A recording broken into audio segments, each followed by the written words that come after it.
My name is Harold Whitmore. I'm 67 years old. I live in the town of Franklin, just south of Nashville, Tennessee. At my son's wedding, in front of 300 guests, his bride shoved my wife off a stone patio and into the mud. My son put his arm around that woman's waist, leaned into her ear, and laughed. He actually laughed. I set down my coffee cup, walked to the microphone, and said something that made her own father set down his champagne glass and the entire band stop playing. Before I tell you exactly what I said, and exactly what I did in the weeks that followed, let me know in the comments below where in the world you are watching from. And if you have ever had to teach an arrogant child a lesson they would never forget, take a moment to hit that like button and subscribe. This story is going to stay with you. The afternoon air at Whitfield Hollow Estate was thick with humidity and the smell of expensive catering. The whole property was sprawling and manicured, a perfect backdrop for the illusion of wealth that my new daughter-in-law, Madison, had demanded for her special day. A brief summer storm had rolled through an hour earlier, leaving the flagstone patio slick and the long green lawn soft and muddy at its edges. My wife, Carol, was making her way through the crowd of laughing, drinking guests. We have been married for 41 years, and to me she has never looked more lovely than she did that afternoon in her modest silver dress. She was carrying a small plate of appetizers to our son, Nathan, who was holding court near the edge of the patio with his new bride. A string quartet played something soft and pretty. Everything looked picture perfect, right up until the moment Carol took a small step backward to let a passing waiter through, and the heel of shoe caught the very edge of Madison's extravagant, custom-designed train. It was an accident, a simple, harmless misstep. Carol turned at once, her face going pale with apology, one hand already reaching out to steady the fabric and to say she was sorry. Madison did not accept the apology. Instead, with a look of pure and unadulterated disgust twisting her painted face, she shoved my wife. Hard, both hands flat against Carol's chest.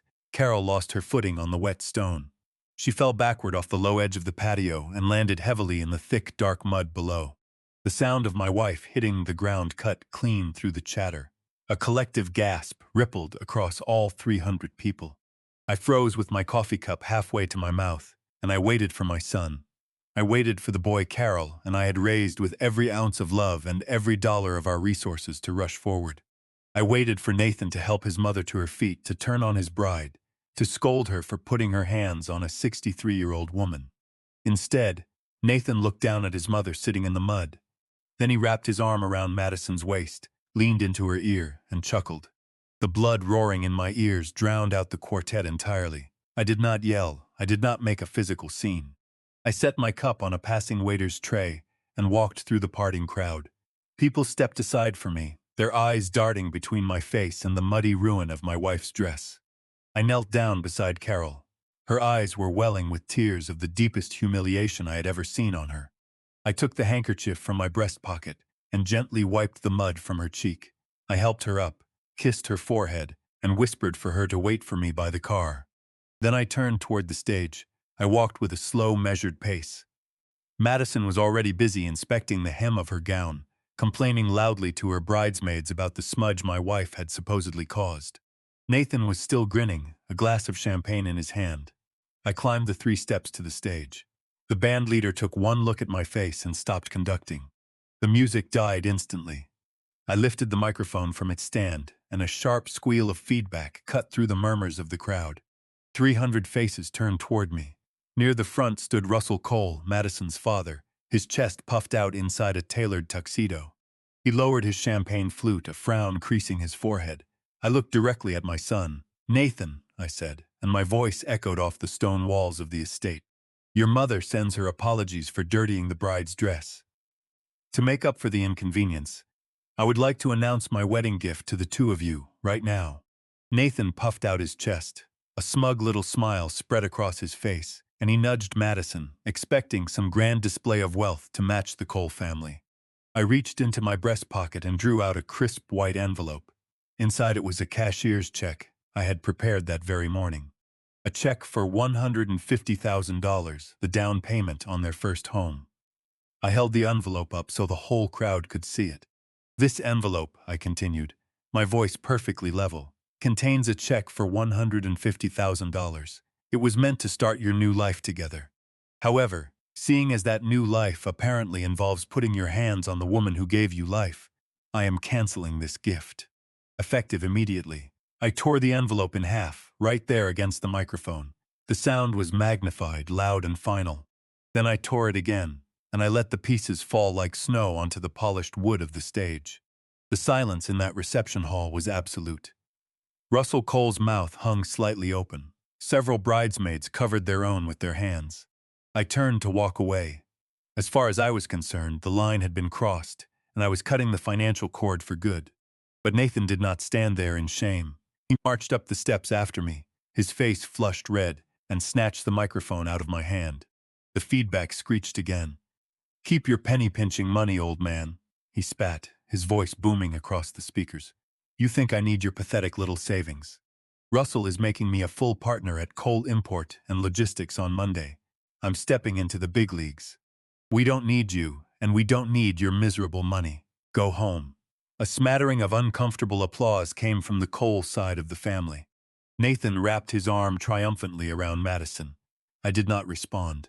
I simply stepped down off the stage and walked out of the reception, across the wet grass, toward the parking lot where my wife was waiting. But as I walked, my mind was already racing. Nathan's words echoed in my skull. Russell is making me a full partner. My son thought he had just won. He thought he had humiliated me in front of 300 people. But there was a very large problem buried inside his triumphant little speech. Nathan believed I was nothing more than a mid-level supply chain manager who had saved his pennies his whole life. He believed Russell Cole was a titan of industry. What my son did not know, and what Russell Cole was desperately trying to hide from everyone, was that Coal Import and Logistics had been quietly bankrupt for 3 years. The company was drowning in toxic debt. Russell did not have 2 dimes to rub together, let alone the capital to make a 32-year-old kid a full partner. Partnerships in a corporate structure like that require a buy-in, a massive one, millions of dollars. So as I started the engine of my 10-year-old sedan to drive my muddy, weeping wife home, a cold question settled into my gut. If Coal Import was bankrupt, and my son had no money of his own, then how exactly had Nathan bought his way in? What had he traded for that partnership? The answer I was about to uncover would send my own son to federal prison. The drive back to our neighborhood was completely silent, save for the rhythmic beat of the wipers pushing the last of the summer rain off the glass. Carol sat wrapped in my suit jacket, shivering, the mud drying into an ugly crust on her arms. She stared out the window and would not look at me. I knew she was crying quietly, and I knew there was no bandage in the world for that particular wound. I kept my hands firmly on the wheel, and my eyes on the road, because if I let my mind linger for 1 second on the image of my son chuckling while his mother sat in the dirt, I would have turned the car around and done something I could never take back. We pulled into the driveway of our modest 4-bedroom home, the same house where Nathan grew up, where we had celebrated his birthdays and helped him with his homework at the kitchen table. I walked Carol inside, ran the warm water, and helped her wash the mud out of her silver hair. She did not say a single word. She only wept. Once she was clean and dressed in her softest pajamas, I tucked her into bed, kissed her forehead, and promised her that everything was going to be all right. I waited until her breathing slowed, and exhaustion finally pulled her down into sleep. Then I walked down the hall to my home office, closed the heavy oak door, and locked it. I sat at my desk and pulled out my private phone. I dialed a number I had long ago committed to memory. It rang twice before a sharp, professional voice answered. It was Dean Ashworth, my lead corporate attorney, the man who handled all of my most sensitive affairs. I did not bother with pleasantries. I told Dean to wake up his best forensic accountants. I needed a silent, complete, and expedited audit of every financial movement my son had made in the last 6 months, and I needed a full background workup on Russell Cole and his import business. Dean asked if there was a specific problem. I told him my son had just announced he had bought a full partnership in a bankrupt company, and I needed to know exactly whose money he had used to do it. You see, Nathan had lived his entire life believing a very specific story about his father. He thought I was a small man. He rolled his eyes at my 10-year-old car and my quiet suburban house. He measured me against Russell Cole, with his imported sports cars and his custom suits, and found me lacking. But Nathan never understood how real wealth actually works. Real wealth does not need to shout. Real wealth is silent. The truth I had kept hidden all those years, the truth I hid precisely so my son would not grow into a spoiled and entitled man, was that I had never worked in a supply chain department in my life. I owned the supply chain. I am the sole owner of a holding company, Whitmore Holdings, that controls a great deal of the commercial real estate across this region. The warehouses Russell Cole leased for his import business sit on land I own. The shopping center where Madison bought her designer clothes belongs to my portfolio. For 4 decades I had built a quiet, invisible empire, and I had kept my own life deliberately plain because I wanted my son to learn the value of honest work. I wanted him to earn his success instead of waiting for a handout. My plan had backfired in the cruelest way. My restraint had not made Nathan humble. It had made him resentful, and it had left him wide open to the flashy illusions of men like the Coles. I sat in the dark for hours, watching the rain streak down the office window, going over every recent interaction with my son, hunting for the missing piece. A corporate partnership does not happen with a handshake. It requires capital, millions in liquid assets or hard collateral.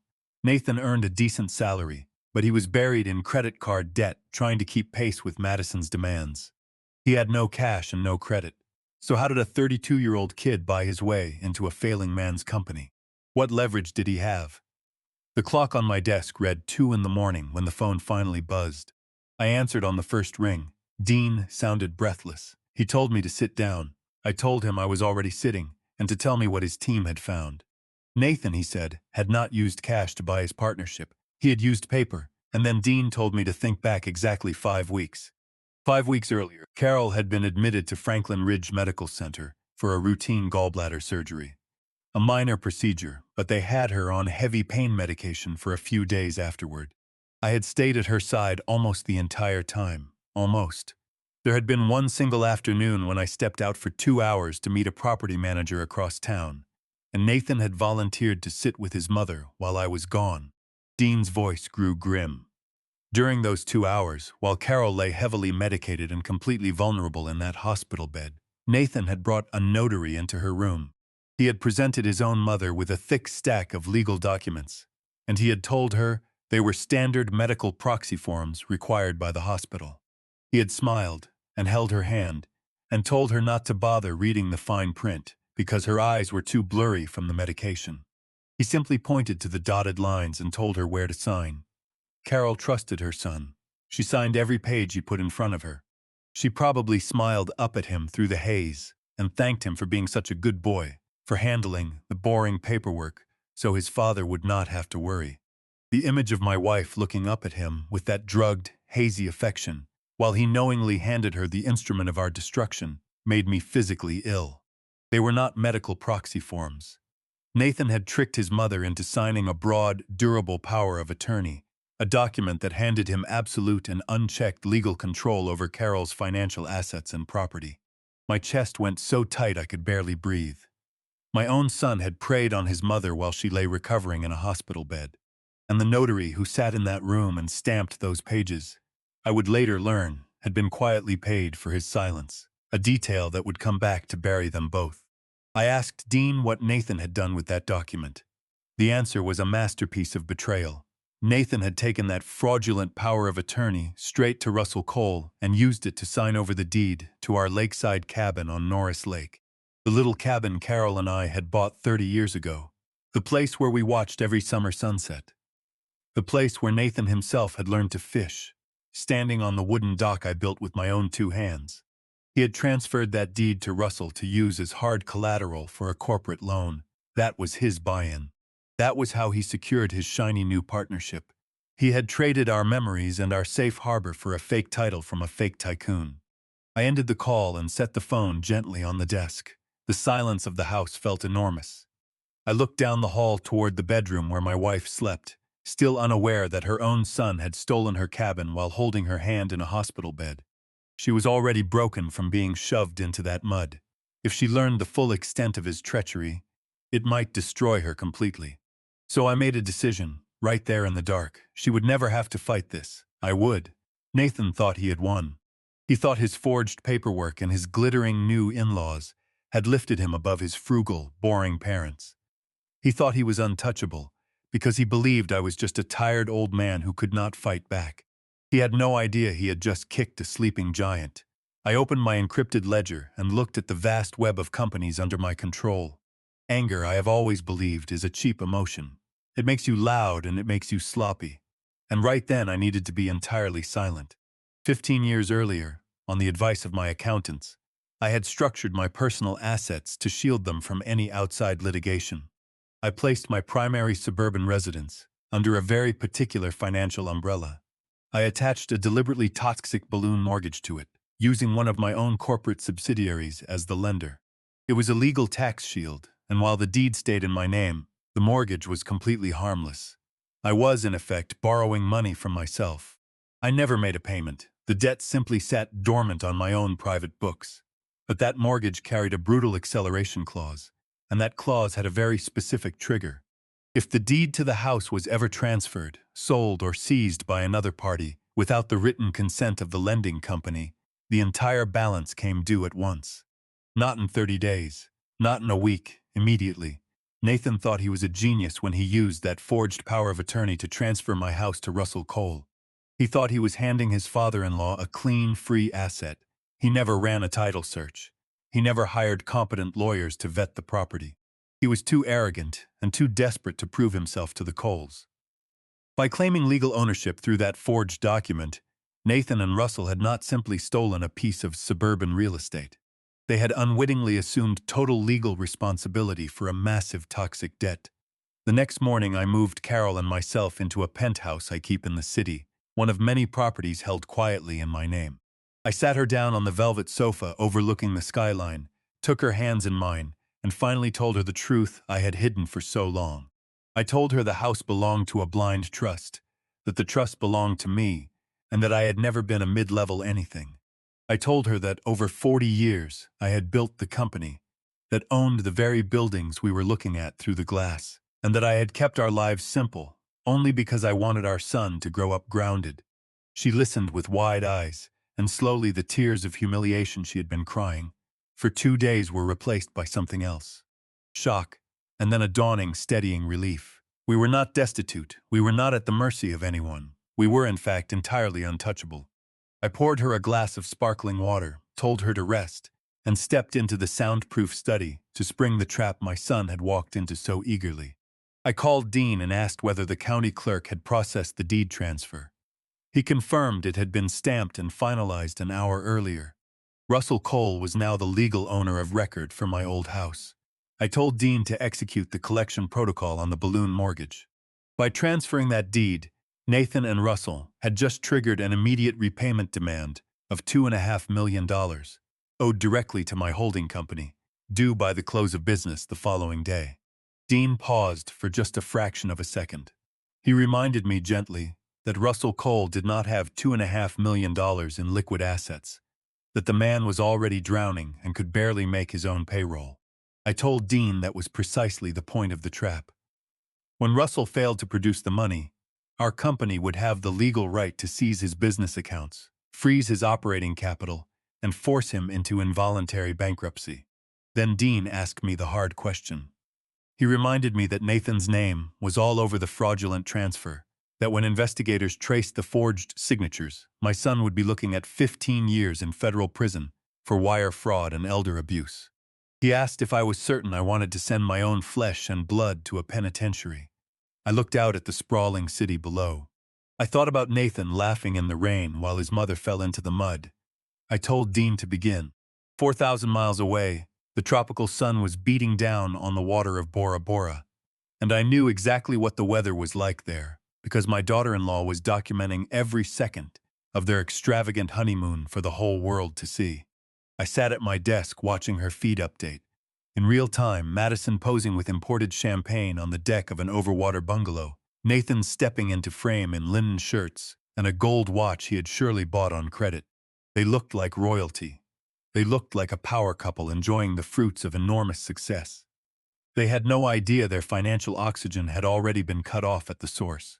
By the time Nathan ordered his third bottle of champagne on the beach, the demand had already landed on Russell Cole's desk, and Russell had 24 hours to produce the cash.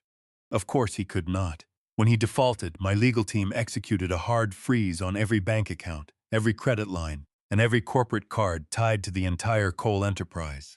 I knew the exact moment it took effect, because Madison's feed refreshed with a new photo of Nathan, standing proudly in front of a chartered luxury yacht, captioned with a mention of the $10,000 sunset cruise they had booked for that evening. I took a slow sip of my coffee and waited. I could picture the whole scene on that faraway dock. Nathan pulling out his heavy corporate card with a smug smile, the slight frown on the captain's face, when the reader flashed a red decline. My son chuckling and blaming an international security block before handing over a second card, and a third, each one failing in turn. In the space of a few seconds, my arrogant son went from playing corporate titan to standing on a wooden dock with absolutely no purchasing power at all. And it would not end at the marina. Back at the resort, the front desk would fail to authorize the card he had left on file for incidentals, and management would quietly pull him aside. I could see him pacing the bamboo floor of that lobby, demanding the concierge run the numbers again, insisting he was a partner in a major corporation, stranded on an island paradise with a wife who expected endless luxury and not a single working piece of plastic in his wallet. The buzzing of my phone broke the silence of the study. An international number. It was Nathan. It was a testament to his sheer arrogance that his first instinct was to call the father he had just evicted from his own home, and not to apologize, but to find someone to blame. Before I answered, I reached across the desk and activated a recording device. In this state, I am legally permitted to record my own phone calls, and I wanted every word of this one captured with absolute clarity. I pressed the button and brought the phone to my ear. I did not say hello. I simply waited for him to speak. His voice came through stripped of every ounce of its usual swagger, breathing hard, the words tumbling out in a panic. His cards were being declined everywhere. The hotel was threatening to lock them out of the bungalow. He had finally reached Russell, who was screaming about a $2.5 million demand tied to the suburban house. And Nathan was furious. He accused me of sabotaging his deal, of calling the bank out of spite, of lying about the property value to trigger a malicious freeze. I kept my voice perfectly calm. I told him I had no idea what he was talking about. I reminded him that he was the one who had claimed legal ownership of the property. I asked him, in the gentle tone one uses with a confused child, how a simple supply chain manager like me could possibly trigger a multi-million-dollar bank demand against an untouchable titan like Russell Cole. My calm infuriated him. He needed to prove he was smarter than me, needed to assert his dominance to convince himself he was still in control. So he began to brag. He wanted to hurt me, and so he decided to tell me exactly how he had stolen my house. He called me a pathetic old fool who did not understand corporate leverage, and when I asked him softly how he had managed to get the deed at all, since Carol and I had never agreed to sell, he swallowed the bait whole. He laughed a cruel, desperate laugh. He did not need our permission, he said. He bragged about bringing the notary into his mother's hospital room. He boasted about how easy it had been to slip the durable power of attorney into a stack of boring medical forms while she was swimming in painkillers, how she had been too drugged to even read the headers, how he had simply pointed at the dotted line and told her to sign. He proudly admitted using that document to transfer the deed to Russell behind my back. He thought he was explaining a brilliant maneuver to a foolish old man. He had no idea he was delivering a flawless, detailed, entirely voluntary criminal confession directly into a federal recording device. He gave me the date, the location, the method of deception, his explicit intent to defraud his own mother, every single element a prosecutor would need. I let him finish. He was waiting for my devastated reaction. He expected me to cry, to yell, to beg him to reconsider. Instead, I told him to enjoy the rest of his honeymoon, because the weather back home was about to turn incredibly severe. Then I hung up, stopped the recorder, and played the file back through the speakers in my study. My son's cruel voice filled the room, perfectly clear and utterly damning. Any lingering doubt I had about what came next vanished the moment I heard him brag about manipulating his drugged mother. He had crossed a boundary from which there was no return. I attached the audio to a secure email, sent it to Dean with a single line of instruction, and told him to prepare the federal dossier. The days that followed moved with the slow, grinding certainty of a machine much larger than any of them understood. Russell Cole drove to his warehouses one bright morning feeling like a king, only to find the gates chained and a notice of receivership taped to the steel door. Within a week, the man who had sipped champagne while my wife wept in the dirt found himself summoned to a boardroom high above the city, dragging Nathan and Madison along with him. All three of them convinced they were walking in to negotiate with some faceless corporate bureaucracy. A severe receptionist escorted them down a hallway lined with frosted glass and opened a set of heavy mahogany doors. The room was spectacular, floor-to-ceiling windows framing the entire skyline, a long table polished to a mirror shine, silent executives seated along both sides. But it was the high-backed chair at the head of the table that drew every eye, turned away toward the window, hiding whoever sat in it. Russell stepped forward and cleared his throat, summoning the swagger he had used to intimidate so many people over the years, announcing that he was Russell Cole and he was here to negotiate a resolution. No one offered him a seat, no one spoke, and then the chair slowly turned around. Russell stopped talking instantly. Nathan took a stumbling step backward into the doorframe. Madison let out a small, strangled gasp, her hands flying up to cover her mouth. The color drained from all three faces at once. Because the man in the chair was not a faceless bureaucrat. It was me, in a charcoal suit, my hands folded calmly over a thick leather dossier. I did not look like the tired supply chain manager they had mocked. I looked exactly like what I was, the chief executive of a multi-billion-dollar company, and the man who now held every one of their lives in the palm of his hand. I let the silence stretch until it was almost unbearable. Then I slid the dossier across the table until it stopped in front of Russell. "Welcome to my office, Russell," I said quietly. "Let's talk about your debt." I walked him through it page by page. The master lease bearing my signature, proving he had rented his entire livelihood from me for a decade. The acceleration clause his forged deed had triggered. The $2.5 million demand that was not a clerical error, but a legally binding execution of debt. I told him his company was in receivership, his accounts frozen, and that he was now facing federal scrutiny for accepting fraudulent collateral across state lines. Then I turned to Madison, slid a thinner folder toward her, and recited from memory, for the whole board to hear, the truth of the man she had married. Maxed-out cards, predatory personal loans for tailored suits and a first-class honeymoon. Zero equity because his entire partnership was built on a stolen, toxic asset. I looked at her pristine designer outfit and reminded her that the very shoes she had used to push my wife into the mud had been bought with fraudulent debt. The room came apart. Russell dropped to his knees on the carpet, weeping, begging for a payment plan, offering to sign his whole company over to me if I would only call off what was coming. Madison turned on Nathan and slapped him across the face, the crack of it echoing exactly like the violence she had used against my wife, screaming that he was a liar and a thief who had burned her life to the ground. And Nathan, my son, looked around the room for a single sympathetic face, found none, and finally turned his panicked eyes to me. "Dad," he whispered, "how do we fix this?" I folded my hands over the dossier. I looked at the son who had laughed at his mother's humiliation, the man who had forged documents while she lay drugged in a hospital bed. "We don't," I said, without a trace of warmth. "You evicted me. I'm just your landlord now." He stood there waiting for a lifeline, waiting for the father who had fixed every broken toy and paid for every mistake to wave a hand and make the debt disappear. Instead, I reached into my jacket and set a small black audio player on the table beside the dossier. I told him his biggest mistake was not stealing from me. His biggest mistake was assuming I was stupid.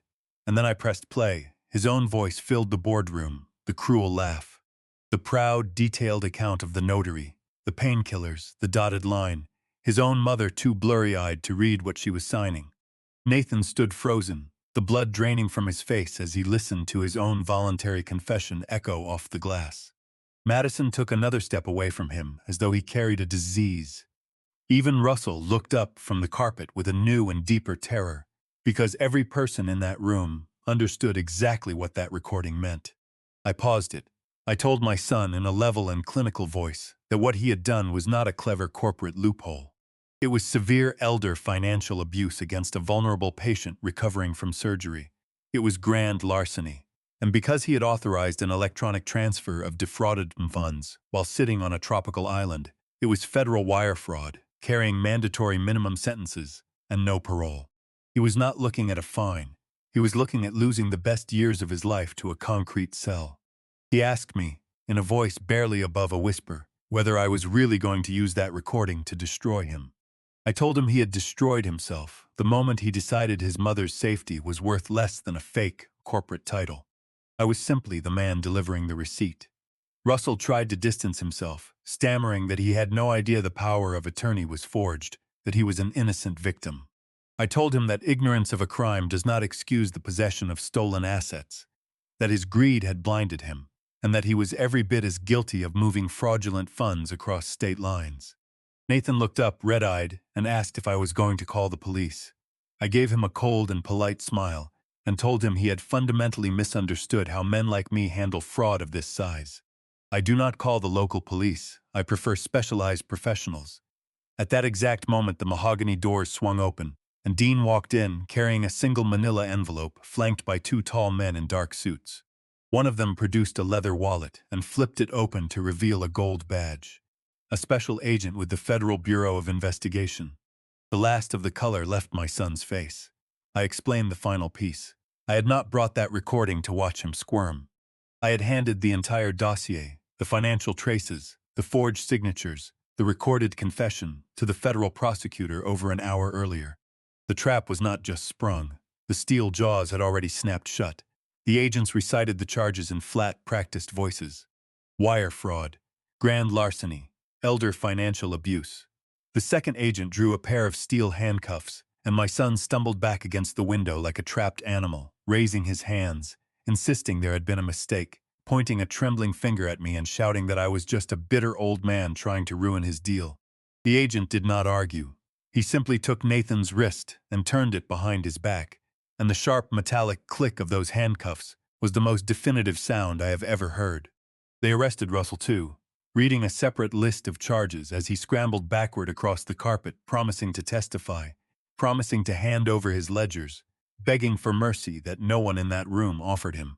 And as the agents secured them both, the doors opened one final time, and Carol walked in. My wife did not look like the humiliated woman who had sat crying in the mud.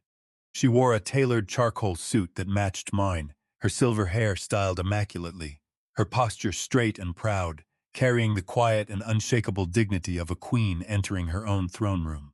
She crossed the room and laid a gentle hand on my shoulder. Nathan stopped struggling.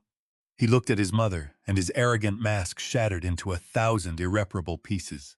He dropped to his knees, pulling the agents down with him, and he sobbed and called out to her. He weaponized every maternal memory he could reach for, the times she held him when he was sick, the science projects, the birthday parties, begging her to tell the agents to let him go, telling her he could not survive in a federal prison. Carol looked down at him. Her face betrayed nothing. She did not yell, and she did not cry. She simply listened to his desperate, pathetic apologies, looked at the son she had raised, and the man who had tricked her into signing away her safe harbor.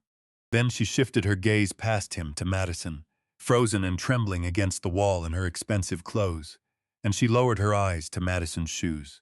They were the same custom white silk shoes from the wedding, the ones she had been wearing when she shoved my wife off that patio.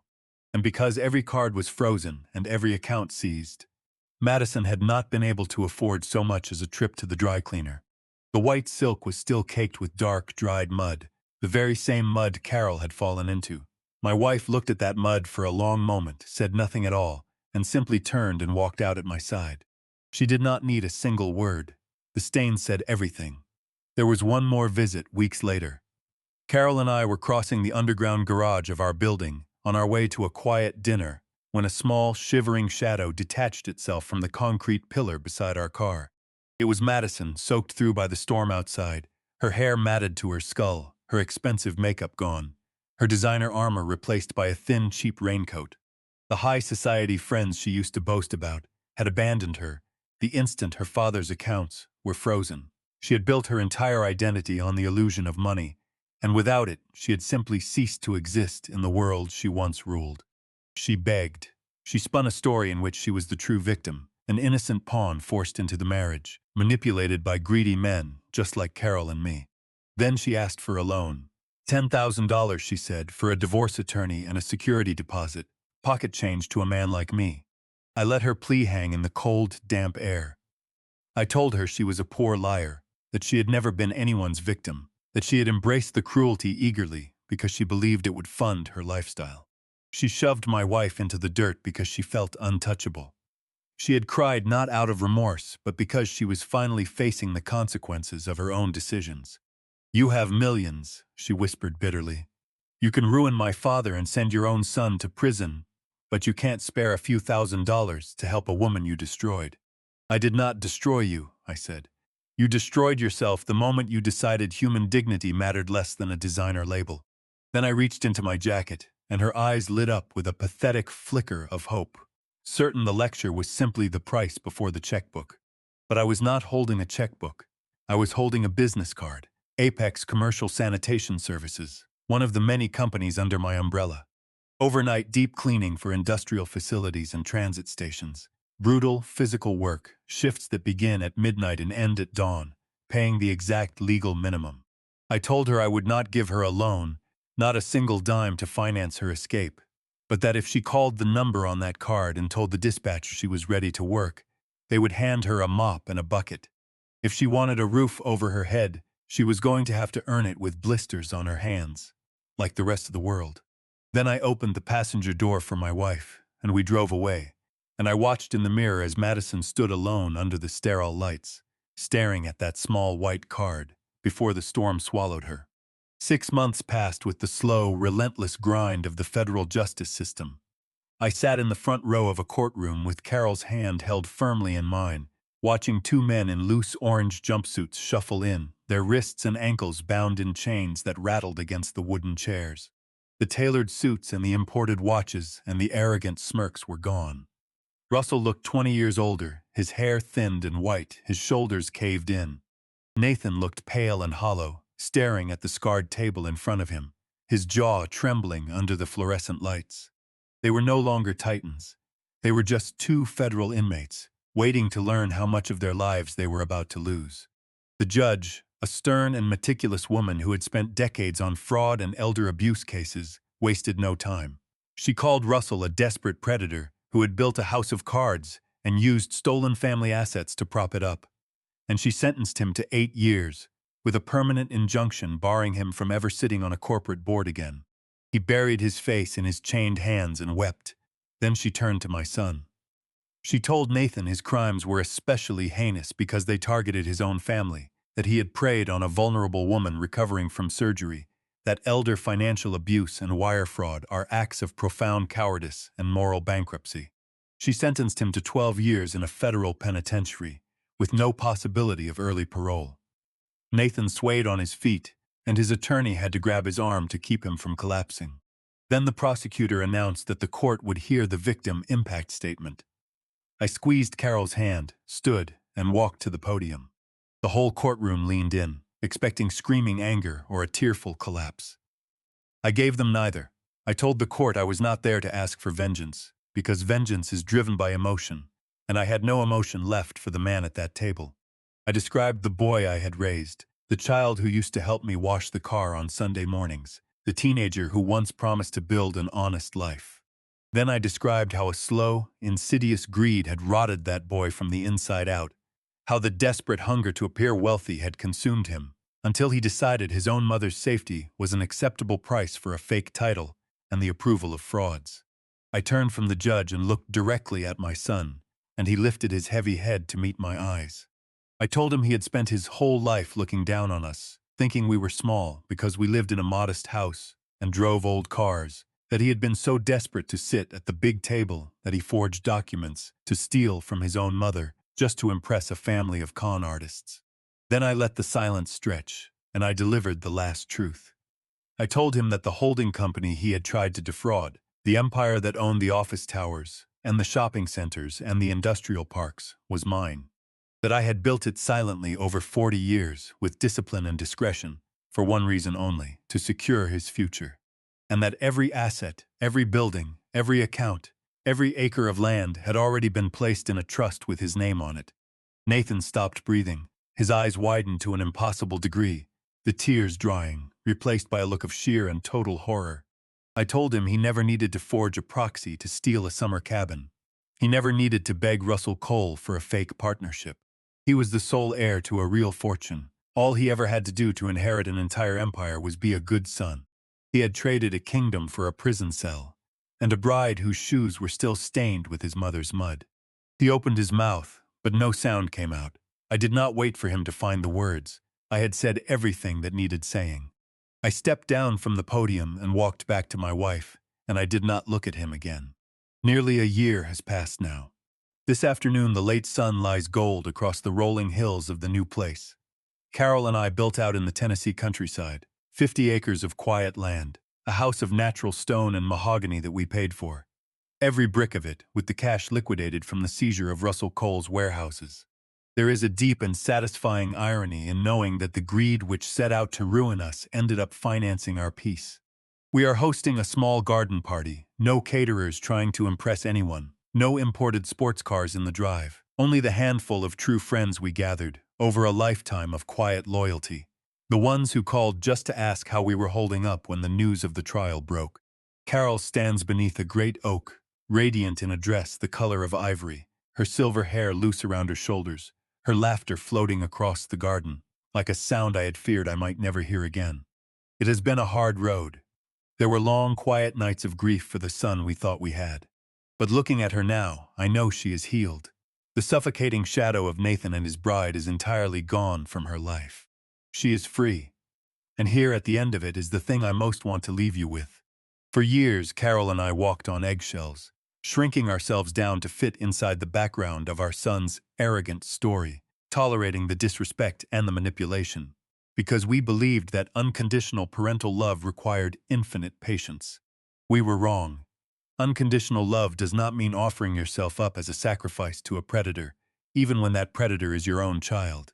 When we plant the seed of a family, we pour all our hope and all our resources into the soil, and we expect the branches to grow strong and reach for the sun.